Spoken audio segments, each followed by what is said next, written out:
So the next unit we're going to be covering is immigration and urbanization.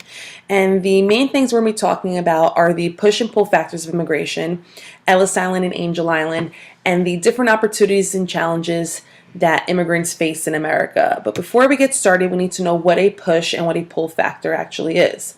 So a push factor is something that drives people from their homelands, actually pushing them from their homeland. And a pull factor is something that attracts people to a new area. It's pulling them in, it's reeling them in. We're first going to start with the push factors, and there are four main push factors that immigrants experienced in the late 19th and early 20th century. So the first one is fleeing persecution. The second is famine or poverty. The third is political turmoil. And the fourth is the lack of farmland in Europe. Now let's just take a look at them in a little bit more depth. The first is fleeing persecution that applied to two main groups. You had the Russian Jews that were leaving, and you had approximately 3 million Russian Jews that came over to escape persecution. And you also had many Armenians that were coming over to avoid being killed by the Ottoman Empire in what becomes known as the Armenian Genocide. The second is famine and poverty.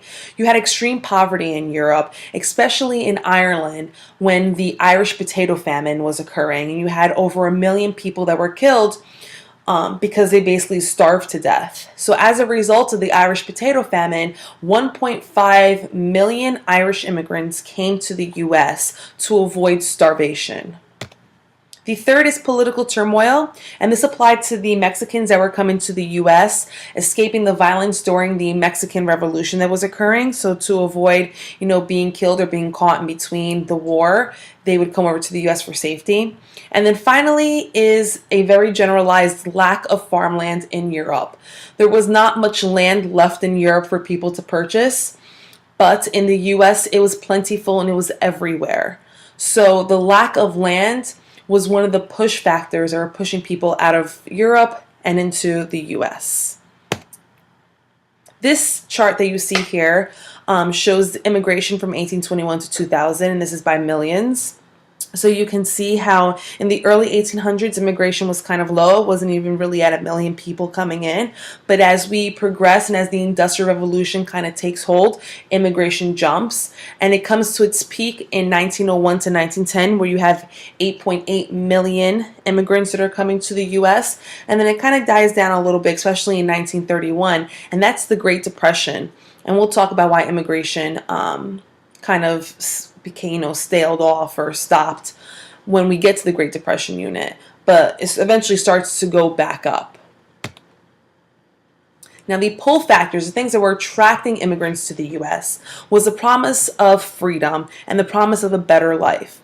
A lot of them were coming to join their family and friends that were already here. They knew that they would find jobs in the factories and in the mines. And then not only did you have a cheap passage to the U.S., but you also had cheap land that you could purchase, especially if you were coming here because of the scarce farmland in Europe.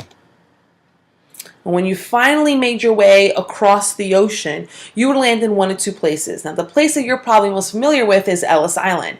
And Ellis Island is in between New Jersey and New York. And it operated from 1892 to 1924, where approximately 22 million immigrants came through the United States, through Ellis Island into the United States. The one on the west coast was Angel Island. Now, Angel Island operated from 1910 to 1940, and you had thousands of immigrants, many of whom were primarily Asian, because we're talking about the west coast. And this is off the coast of San Francisco, so it's in the San Francisco Bay. And, Ellis Island was not the best, but it was a lot nicer and a lot more welcoming than Angel Island. And the Chinese immigrants that were coming in through, especially the Chinese, and we'll talk about the Chinese Exclusion Act in a moment, but the Chinese immigrants that were coming over did not necessarily have the most pleasant experience trying to get into the U.S., but we'll come back to that in a moment.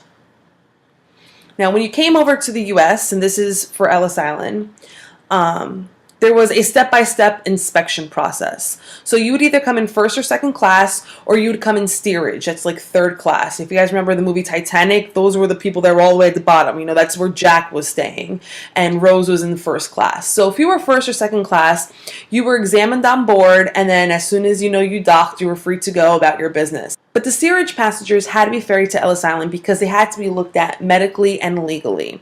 So once you actually got into Ellis Island, you were shifted into the main building, and you were kind of divided into these different areas. So the first area that you would go through would be the medical inspection.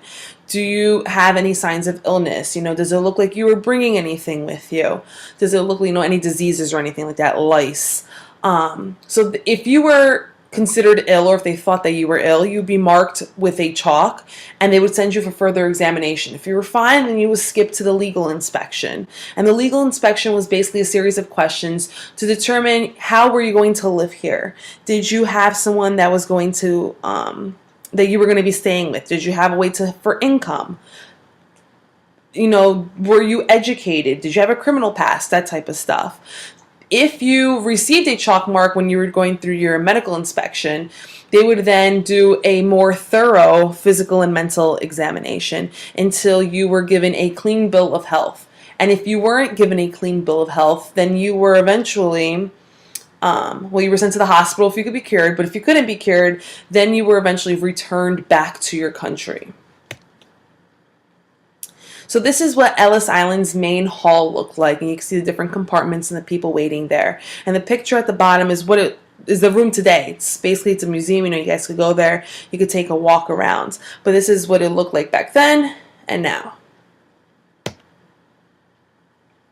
So I want you guys to think. Here you have a poem written by a detained Chinese immigrant.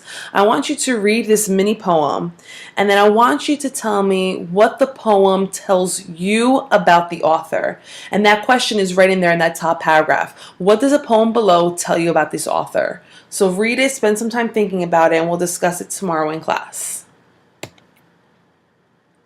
So what different opportunities and challenges existed for immigrants in America? Well, there were several.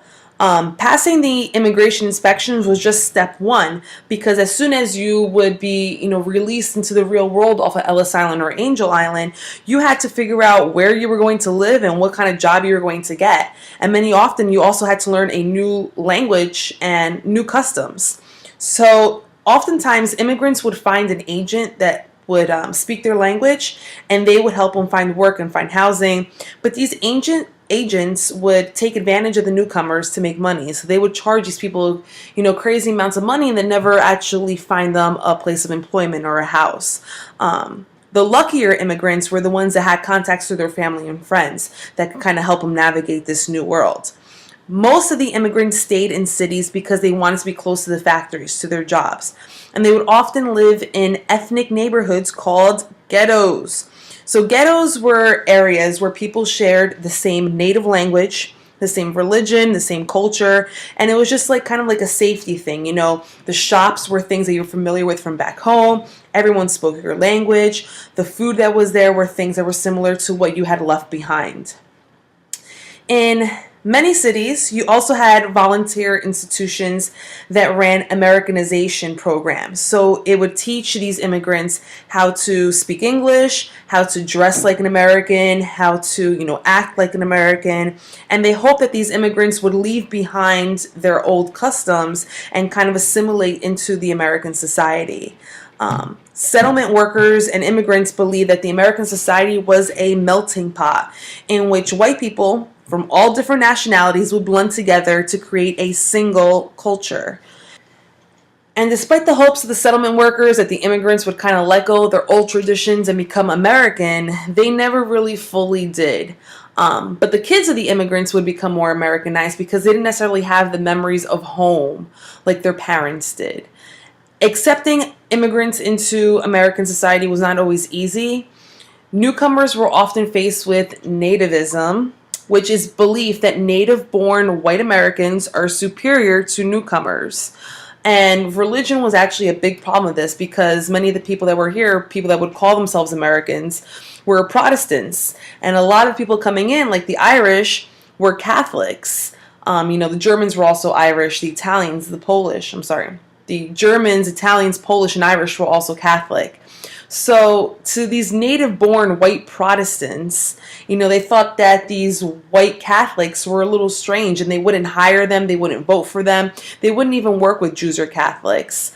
Some Americans would even sign restrictive contracts agreeing not to rent or sell property to Catholics, Jews, African Americans, or any groups that they considered to be non-native.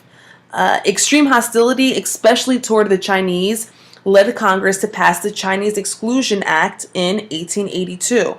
And this act prohibited immigration by Chinese laborers for 10 years, limited the civil rights of Chinese immigrants already in the U.S., and forbade the naturalization of Chinese residents. So what does the Chinese Exclusion Act basically do? It does the following. No Chinese people could come into the U.S. for 10 years. The Chinese immigrants that are already here had limited civil rights. And if you were a Chinese resident here, you could not become an American citizen. So a lot of the Chinese that were here refused to visit their families back in China because they feared that once they left, they wouldn't be able to come back into the country.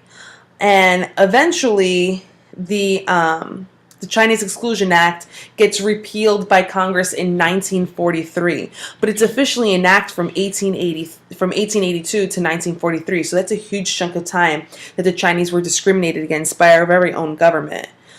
These acts mark the beginning of immigration restriction in the U.S. Until then, everyone and anyone had been welcome. But immigration started to become a topic of conversation, and it still continues to be a topic of conversation. Despite the opposition, immigrants really did transform American society. They fueled industrial growth with the factories. They would acquire citizenship and become American citizens. They, became elected politicians, and they really made their traditions part of American culture. And the idea of what is an American today is very different than what it was in the late 1800s, early 1900s. So Americans expanded the definition of American. Now, I just want you guys to look at these pictures really quick. These are pictures of Lower Manhattan, and by 1900, Lower Manhattan was considered to be the most crowded place in the world. Now, obviously, that color picture is digital. That color was added recently. It would have been a black and white picture. But regardless, you can see just how cluttered it is and how all these people are there. The carriages, the horses, the cars. It's just claustrophobic almost. Here's another picture of a ghetto, and they're setting up for a religious ceremony here. And this would be a store that you would find in a ghetto, in a Jewish ghetto. This is a Jewish store, and you can see that the writings are actually in Hebrew, so that it's directly marketed toward the Jews, so that it's a sense of comfort for them to come here and buy their items. Now, I want you guys to look at this cover. This is the cover of a magazine, and the magazine's called The Wasp, and WASP stands for White Anglo-Saxon Protestants. So these were like the white Americans that could trace their roots back to the Puritans and the Pilgrims, that type of stuff. So what do you think the message behind the cover of this magazine is? Take a look at it, make sure you read all the letters, and we'll talk about it tomorrow in class. And then over here, what's the message behind this political cartoon? And this is directly talking about Angel Island, not Ellis Island, because it's an Asian that's being depicted. Finally, what is the message behind this drawing? Analyze it, really think about it, and take a look at who's being held captive versus who's the one that's the instigator or the attacker. Okay, so let's see if you guys can answer the following 10 questions. And if you're able to answer these 10 questions, that means that your notes are complete and you guys could go on and complete your blog. Otherwise, I'll see you guys tomorrow in class.